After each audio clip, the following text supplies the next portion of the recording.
The international break is almost over, and in today's video we've got plenty to discuss in terms of transfer rumours, a few done deals which have gone through recently with some free agents who have been on the move, some managerial talk, and just a few general points to go over in today's video. As always, if you do go on to enjoy, make sure to drop a like, and anything that we miss off today, make sure to get it in the comments down below. But apart from that, let's just jump in. Starting out with a bit of general news, we did have it confirmed that Ollie McBurney was the winner of the Championship Player of the Month for the month of September. And ultimately, I don't think anyone can have too many grumblings about that. He was absolutely brilliant for Hull in that past month. Scored 5 goals in the 4 appearances he made and also got an assist as well. Hands down, he's been one of the best signings of the Championship season so far. And we also saw Ipswich boss Kieran McKenna winning the Championship Manager of the Month for the month of September. Maybe a little bit fortunate that that game against Blackburn was abandoned, so that loss wasn't on his record for the month of September. But otherwise, it was a very good month for Ipswich, who have certainly picked up in recent weeks. But speaking of managerial news, the biggest movement we've seen in the Championship in this regard over the international break has been Watford getting rid of Paolo Pezzolano and replacing him with Javi Gracia, coming back to the club. We have briefly spoken about this on the channel so far, but not in too much detail, so I thought I'd include it in this video. I think it was quite obvious from the outside looking in that Pezzolano had never quite taken to the club in terms of with the supporters and just with the players as well. It didn't seem like a perfect mesh. There was that clip that came out on social media after Watford had beat Hull. They came from a goal behind in that game to win it 2-1.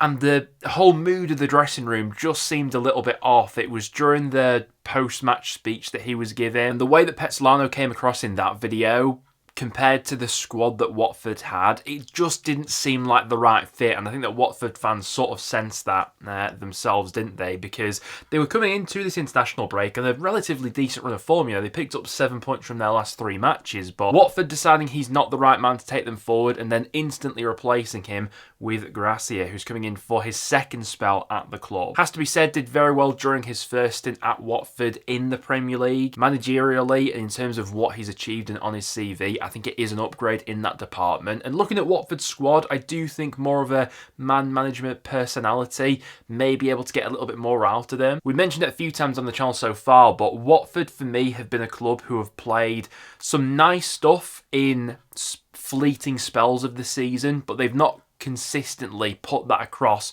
over a full 90 minutes yet. The top 6 race is absolutely wide open this season. I think Watford will sense that they could be among that conversation this season, but maybe not with Pezzolano. So Watford fans, I'm interested to get your verdict on that one. Coming out of this international break, they've got an away trip to Sheffield United first up, which will be very interesting. Another big managerial role which is up for grabs at the moment is the Rangers job after they dismissed Russell Martin following an absolutely dreadful start to the season for them. Now, why are we speaking about Rangers in the Championship roundup video? Well, because some of the managers they are sounding out at the moment are currently working in the Championship. A few days ago, it seemed almost inevitable that Steven Gerrard would be making his return to Ibrox, as that seemed like the obvious candidate, but he's pulled himself out of that race. He won't be returning to Ibrox. So now Rangers have compiled a new shortlist of managers, and there are a few Championship bosses who have been linked with that job of late. We've seen the likes of Kieran McKenna, Rob Edwards, Frank Lampard all being linked with that Rangers job, but it does appear like the front runners as of recording are former Sheffield Wednesday boss Danny Roll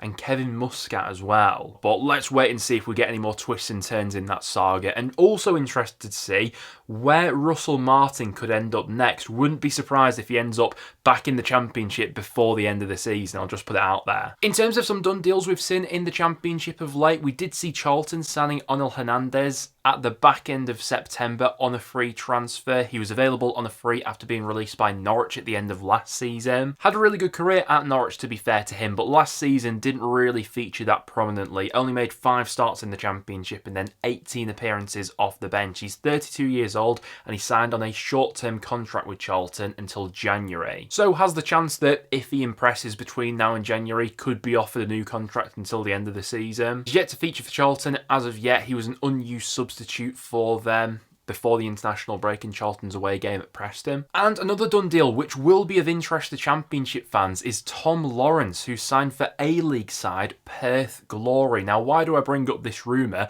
Well, quite a few Championship sides were sniffing around Lawrence over the summer transfer window. I remember Rangers being linked at one stage, a few other Championship sides as well. Lawrence, someone who really made a name for himself in the Championship previously with Derby County. He spent the last 3 years playing for Rangers, but was available on a free this summer. Instead of remaining in the UK, he's decided to jet off to Australia. But those are a few of the done deals we've seen going through in the Championship over these past few weeks. Now, without any further ado, let's jump into some of the rumours. And we'll start out with a bit of Preston North End news, and that's that we are reportedly close to securing a new contract for Ali McCann. I think this will be music to most North End fans' ears. Undoubtedly one of our most important players over these last few years. Now, the good news for North End is that he is still under contract until 2027, but we're working on an even longer contract to protect his long-term value. There were a few Championship clubs sniffing around the 25-year-old over the summer. In the end, none of them were willing to meet North End's valuation for the player, and this new contract would be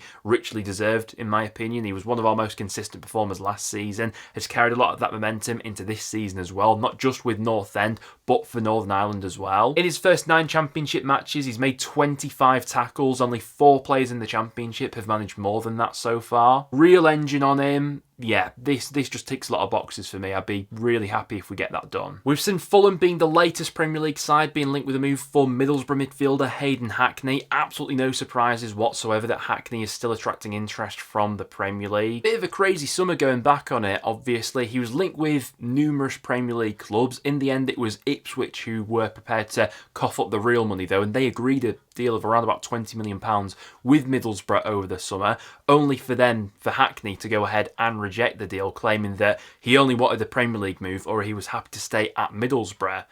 Now, that potential Premier League move could come in January, with Fulham reportedly liking what they've seen from Hackney. They've scouted him on a few occasions so far this season. But if a Premier League side is going to pull the trigger, you've also got the likes of Tottenham and Manchester United, who have also been keeping tabs on him in recent months as well. Now, Hackney, unsurprisingly, has been one of the best midfielders in the Championship so far this season, and I was amazed there wasn't a bit more concrete interest from Premier League clubs over the summer. Like, there were always rumours linking Hackney with those sorts of moves, but it was, only really Ipswich who were prepared to meet Middlesbrough's valuation over the summer. So the links to Fulham, which came out around about the start of October, we'll wait and see if that comes to anything concrete in the January window. Good news for Borough fans is that Hackney is still under contract until 2027, and if they are to sell in January, you'd imagine it would have to be for a huge transfer fee, especially if they're still in the top 2 conversation come Jan. And could Emmanuel Dennis be returning to Watford for the 3rd time in his career? Well, that's what's currently being discussed. Now, Dennis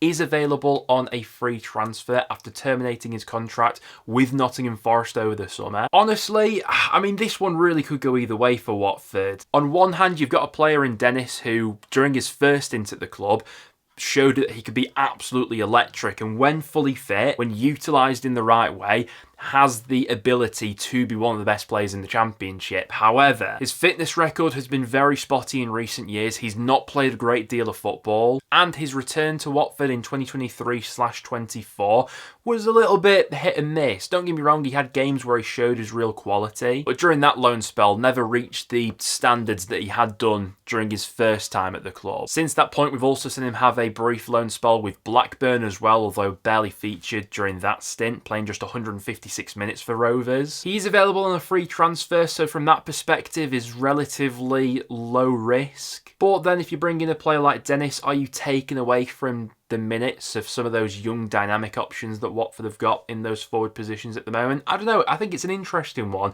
They're exploring it at the moment. He's available on the free. Watford fans, I'd be interested to get your take on that one in the comments down below. And speaking of players returning to their former clubs, could a return for James Ward-Prowse be on the cards to Southampton? Now, he had started in all 5 of West Ham's opening Premier League matches to the season. However, following the dismissal of Graham Potter and the appointment of Nuno, he doesn't look to be a part of the Hammers' long-term plans. He's not been involved in the last 2 matchday squads that Nuno has been in charge of. For that reason, it has been claimed that West Ham would be willing to let the midfielder leave in the January transfer window, and Southampton are said to be one of the clubs interested in signing him, with Ward-Prowse also open to that return to St Mary's as well. Now listen, there's still a lot of time to go between now and the January transfer window. A lot of things could change between now and then. West Ham could get an injury pile up in midfield, he gets brought back into the picture by Nuno. Suddenly we're having a completely different discussion here, or there could be a few Premier League clubs potentially interested in bringing him in. Listen, I think for a side like Southampton, whose goal will be to get back to the Premier League at the first time of asking, someone like Ward-Prowse in the Championship would be a really good option. Saints fans, what was your perspective on that story when you saw it breaking? Because given his current situation, it does look like he will be made available in January. A number of Championship clubs are interested in signing Brighton winger Tommy Watson on loan in January. Obviously, Watson, a star of the Championship playoff final last season, scoring that winning goal for Sunderland in the last minute. Since making the 10 million move over to Brighton, he's yet to feature for the club in the Premier League, although has looked really sharp when featuring in the League Cup. In games against Oxford and Barnsley in the League Cup, he's got 3 assists and a goal to his name this season, so definitely a very talented player. Listen, we already knew that from his time at Sunderland previously, and I think a loan move back to the Championship in January probably makes the most sense for everyone. He's 19 years old, so at a stage of his career where he will want to be playing regular first team football.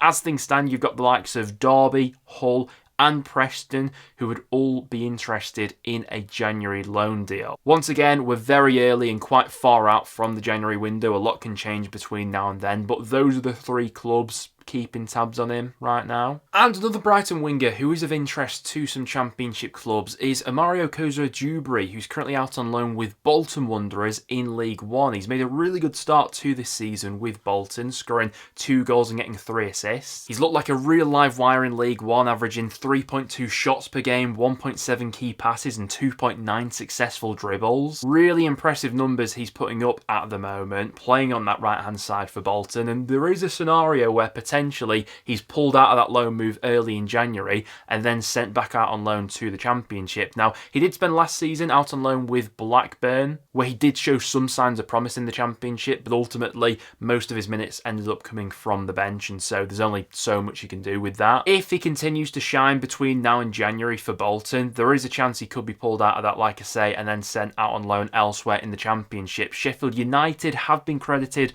with interest in the 20-year-old in recent weeks. We'll wait and see if anything comes of that one. But there you guys have it. That will now wrap it up for today's video. Thank you very much for tuning in. If you did go on to enjoy, make sure to drop a like, and any other transfer rumours that we've missed off, make sure to get them in the comments down below. Apart from that though guys, thank you very much for watching, and I'll see you all in the next one.